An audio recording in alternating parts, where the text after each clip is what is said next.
regardez les chiffres. 519 accidents qui ont été enregistrés de janvier 2026 à ce jour. 519 accidents graves qui ont entraîné 164 tués. Oh là là. Oui, c'est ça les chiffres. Et 1934 blessés graves. En moyenne, donc, en Côte d'Ivoire, de janvier 2026 à ce jour, vous avez 4 tués sur nos routes. Non, c'est pas bon. 4 tués par jour sur nos routes. Vous trouvez ça normal?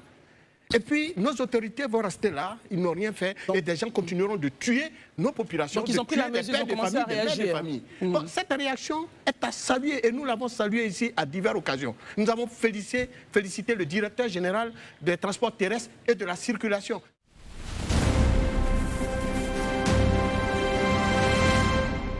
La Côte d'Ivoire dit stop. Face à une hausse inquiétante des accidents et des décès sur nos routes, l'État a décidé de ne plus tolérer l'insécurité routière. Contrôle renforcé, sanctions sévères et tolérance zéro. C'est un avertissement clair pour tous les conducteurs. Dans cette vidéo, nous vous expliquons ce que cela signifie, quelles mesures sont mises en place et ce que vous devez absolument savoir pour circuler en toute sécurité. Messieurs, l'année 2026, sous haute surveillance, il faut stopper les accidents de la circulation qui endeuillent les familles ivoiriennes. Élisée Boloubeu. Oui, Christelle. Il y a quelques jours de cela, sur ce plateau ici, j'étais en train de fustiger ce que j'ai qualifié de laxisme qui nous a conduit dans tous ces travers qu'on constate malheureusement dans la vie, je vais dire, nationale. On a été tellement laxiste qu'aujourd'hui, quand des choses qui sont des choses assez normales pour une république sont évoquées par les ministres, tout le monde est en émoi.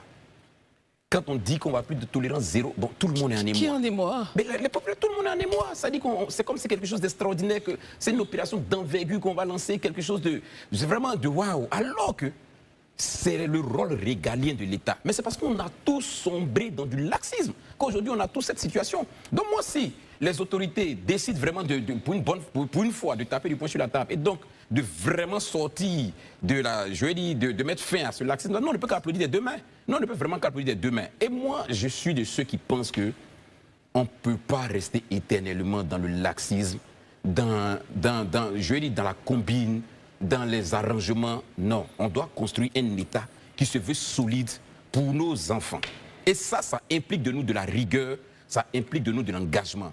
Franchement, pour avoir suivi un peu les différents ministres les deux ministres qui ont parlé, on sait que déjà le ministre de la Sécurité, c'est un militaire, donc c'est quelqu'un de très rigide, de rigoureux. Le ministre aussi, Amadou, quoique très empathique et souriant, mais quand il doit taper du poing, il tape du poing. Donc j'estime que, ou du moins je crois que effectivement, on va traduire ces propos-là en actes. C'est pourquoi je voudrais déjà saluer l'opération qui a démarré il y a quelques jours, à laquelle on assiste. On a vu le directeur général du transport terrestre et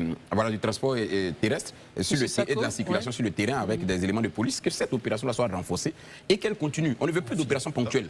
Nous, on veut une opération continue dans le temps, parce que je pense que pour qu'on change de mentalité, il faut qu'on s'engage dans un processus qui va nous prendre tout le temps. Bravo en tout cas, et on attend de voir vraiment ces paroles-là transformées en actes sur le terrain. Herman Aboua, les deux ministres espèrent donc créer un électrochoc chez les populations. 2026 ne doit plus être une année où la route crée donc des cimetières ouverts. Mais moi, je pense que cette collaboration, elle existe depuis longtemps. Je pense qu'ils formalisent pour accélérer le processus. Parce que si le ministère des Transports prévoit tout le dispositif pour faire en sorte que les usagers de la route respectent les différents codes, il faut bien qu'il y ait ceux qui sont amenés à surveiller ces infractions. Si en cas d'infraction, pour surveiller, puissent entendre. Donc c'est tout à fait normal. Maintenant, moi je dis aujourd'hui, le véritable problème, l'un des véritables problèmes, puisqu'il y en a beaucoup dans le secteur des transports, malgré toutes les caméras, malgré tout ce qu'on peut faire, c'est la rigueur. Il faut qu'on observe une certaine rigueur, une certaine fermeté chez nos agents de police. Et ça, le ministre de la Sécurité, je pense qu'il le saisit bien en faisant ce partenariat. Il ne s'agit pas de faire des opérations ponctuelles. C'est-à-dire qu'aujourd'hui, on sait que la semaine prochaine, souvent on vient annoncer, la semaine prochaine, on va traquer les fausses plaques. Non, ça doit être une action continue. Parce que les agents de police qui régulent la circulation ou même qui veillent à cela, à ces infractions-là, sont tout le temps sur la route. Pourquoi est-ce qu'on attend forcément une période pour pouvoir accélérer? Non, ça doit être une action permanente de façon continue. Moi, je pense que c'est à cela qu'il faut arriver. Sinon, les gens, finalement, ils savent qu'il y a une semaine à laquelle on va faire des opérations choc. En ce jour-là, la circulation est très fluide, il n'y a pas assez de véhicules, par exemple, qu'on les traque. Après, la semaine passe, les mêmes infractions reprennent avec les indisciplinés sur la route. Très bien. Il faut une action, je pense, de façon continue. Et ça, s'ils se mettent ensemble, je pense que c'est pour trouver ces genres de solutions. Il nous reste 7 minutes, Daouda Marius. Marius, on va commencer par vous, on termine avec Daouda. Marius, le ministre Vagondo donc, a présenté une arme redoutable, on va le dire ainsi, en quelques clics, une plateforme numérique intégrée. En quelques clics, chaque policier pourra passer au scanner le passé de n'importe quel véhicule, visite technique périmée, historique d'accident, défaut d'assurance. Rien n'échappera désormais à l'œil de l'État. Il fallait qu'on en arrive là. Ce qui s'est fait dans les grands pays, pourquoi on ne peut pas... Et tous sont faits, je vous ai dit souvent sur ce plateau ici, tous nos cadres là, ils ont fait l'Europe. Certains ont conduit même, ont eu leur permis en Europe. Et pourquoi ils arrivent, ce qu'ils ont vu là-bas qui était tellement bon, ils ne sont pas venus, ils n'ont pas importé ça. Donc maintenant c'est fait. Hein. Pardon? On avance, Oui, on avance. bien sûr, mais regardez les chiffres. 519 accidents qui ont été enregistrés de janvier 2026 à ce jour. 519 accidents graves qui ont entraîné 164 tués. Oh là là. Oui, c'est ça les chiffres. Et 1934 blessés graves. En moyenne, donc, en Côte d'Ivoire, de janvier 2026 à ce jour, vous avez 4 tués sur nos routes. Non, c'est pas bon. 4 tués par jour sur nos routes. Vous trouvez ça normal? Et puis, nos autorités vont rester là, ils n'ont rien fait, et des gens continueront de tuer nos populations, donc ils ont pris la mesure, ils ont commencé à réagir. Donc, cette réaction est à saluer, et nous l'avons saluée ici à diverses occasions. Nous avons félicité le directeur général des transports terrestres et de la circulation. Depuis sa nomination, il fait bouger les choses. C'est ça quoi. Oui, sous la houlette de son ministre, du ministre des Transports et des Affaires maritimes, il fait bouger les choses. Et cette implication du ministère de l'Intérieur ne pouvait que faire avancer les choses dans la mesure où, malgré les efforts de la Direction générale des transports terrestres, si le ministère de la Sécurité et même de l'Intérieur, parce qu'il faut également une implication des autorités à l'intérieur du pays, les préfets, les sous-préfets, mais il faut surtout l'implication sérieuse des policiers. C'est pour ça que j'ai été heureux dans les visuels là de voir le directeur général adjoint de la police en charge de la sécurité publique être présent, le général Dosso Siaka, un homme rigoureux que je connais, aux côtés par exemple de son patron. Et donc c'est des gens, il faut qu'ils disent à leurs hommes de mettre en œuvre les règles qui régissent justement le code de la route. Arrêtez les 200 francs, les 300 francs, les 500 francs.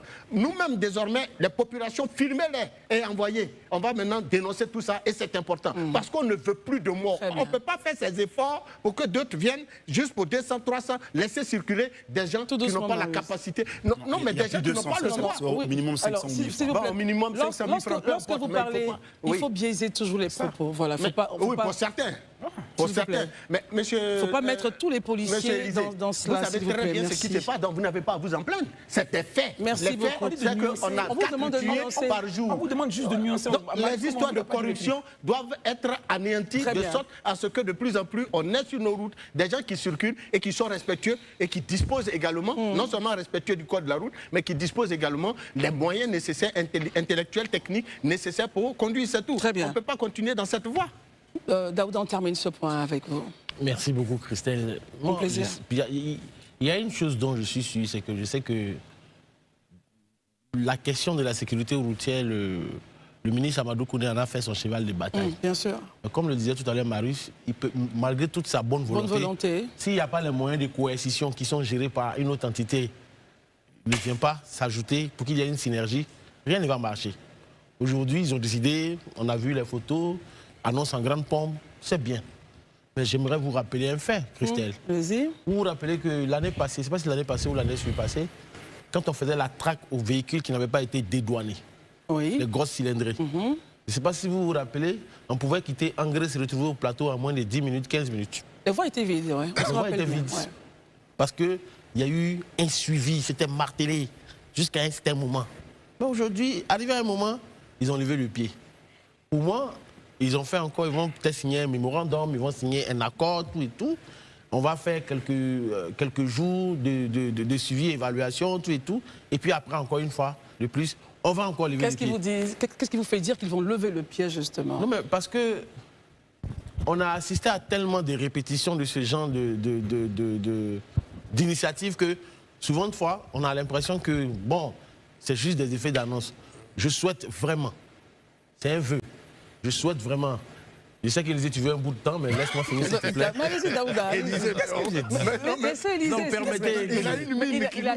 Laissez sa mine, allez-y à la parole, allons-y. Parce que, effectivement, quand il vient, il dit qu'ils vont créer, il y a une application qui va permettre de connaître aujourd'hui le passé des véhicules.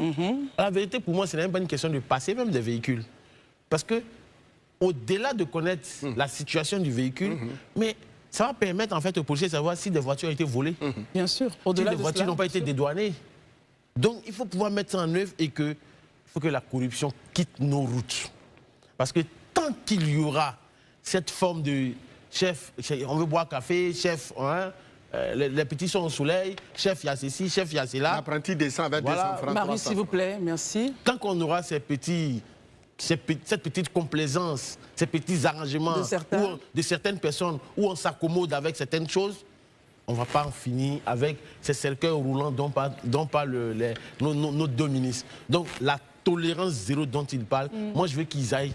Ils ont une tolérance zéro. S'il y avait un chiffre après zéro, j'allais le dire. Il faut que ça soit véritablement dur. Il faut que ça soit assez dur pour tout le monde. Donc, Élysée, vas-y pour ton bout de Très parole. bien. Non, avant qu'Élysée ne puisse prendre la parole, s'il vous plaît, messieurs, la mesure annoncée où les policiers pourront voir l'historique des véhicules, je pense qu'elle est déjà en action, hein, puisqu'on dit c'est en voilà, œuvre. c'est en œuvre, les policiers, vous les voyez souvent sur les téléphones. C'est pas parce qu'ils sont en train de faire des choses. Permettez, je termine, mais ils sont sur l'application de checker les informations des plaques qui arrivent. Non, mais en vérité, Christelle, c'est que le véritable problème, c'est qu'à chaque fois que les policiers t'arrêtent, quand ils te demandent l'assurance, ils te demandent de donner l'assurance papier. Pourtant, les mêmes policiers sur leur téléphone portable, ils ont l'application de l'ASACI qui leur permet de savoir si le véhicule est à jour, mais ils te diront qu'ils ne l'ont pas. Parce qu'ils sont dans des petits arrangements. Bon, moi, en tout cas, je ne m'accommode pas de ça. Si tu n'as pas l'application, tu me laisses partir. En tout cas, pas tous. Élysée, on termine rapidement. Oui, pas tous. oui, moi, je juste rebondis sur ce que les uns et les autres ont dit, Marius et En 30 secondes, Daouda. En Élysée. 30 secondes, oui, rapidement. Moi, je veux juste dire que le scepticisme que c'était affiche, c'est à sa raison. Hein. Maintenant, il revient donc aux autorités de nous rassurer qu'il n'y a pas lieu d'être sceptique, mais qu'ils sont vraiment déterminés. Donc ça, c'est sur le terrain qu'on va le constater. Maintenant, sur la question de la corruption, moi je dis toujours, il y a corrompu parce qu'il y a corrupteur.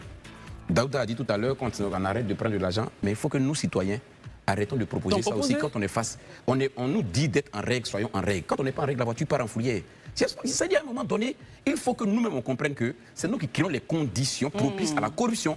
Qu'est-ce qu'on fait? Est-ce qu'on se met en règle pour éviter d'être corrompu? Moi, je suis en règle. Mais quel est le problème? J'ai aucun souci. Élysée, Donc, juste une question. aussi, à un moment donné, Monsieur, il n'y aura pas de T'as jamais été questions. confronté à cette situation où on t'arrête, tu arrêtes, on dit, mais on veut boire du café? Daouda, s'il vous plaît. Tu as proposé quoi? Merci beaucoup, messieurs. Merci. Dans tous les cas, Il n'aura pas de réponse. Voilà, pas de merci. Voilà pour les mesures mises en place par l'État ivoirien pour lutter contre l'insécurité routière.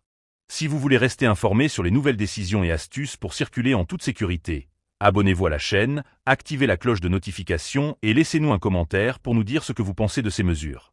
Et si vous voulez une analyse plus détaillée des sanctions et contrôles, dites-le nous, on vous préparera une deuxième partie.